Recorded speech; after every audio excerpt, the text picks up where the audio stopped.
Vsak dan bo prihajal v Pariz, po kruh v njeni dlani, po vodo iz vodnjaka, ki ga je zakopal, globoko, do obisti. Šel bo po šum oblek v belem vetru, vsak dan bo lomil dolgo, koščeno telo in koščke puščal tam, v izrezu plesne obleke, na tleh koncertne dvorane. Če ga bo kdo srečal, bo rekel, kriv je vonj mokrih časopisov, korak v dežju, ko se rosijo rdeče spominčice. In bo prihajal bo v Pariz vsak dan. Vedno manj ga bo, vedno več bo mesta, več bo trdega kruha, teles brez rok in mrtvih golobov. Več bo palic brez starcev in hiš z očmi brezopega vratarja. Prihajal bo in se drobil med plesom voščene lutke. Zakaj je človek ne človek? Vpraša in raztreseno poboža žival, ki se je napela v njem. Kremplji prebijajo kožo in krožijo nad mestom, kot zadnja nevesta noči.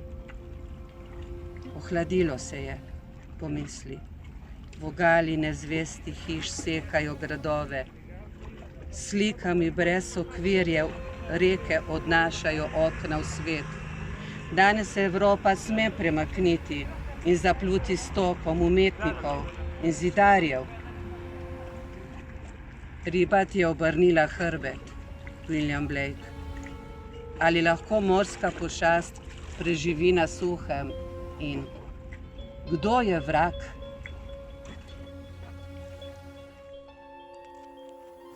Sudbina Evrope. Svaki dan će dolaziti u Pariz za hljeb na njenom dlanu, za vodu iz bunara kojeg je duboko zakopao do bubrega.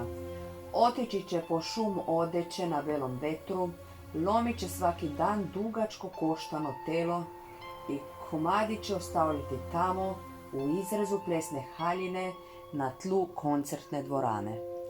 Ako ga netko sretne, reći će da je kriv miris mokrih novina, koraka po kiši, kada je crveni spomenak rosni i svaki dan će dolaziti u Pariz.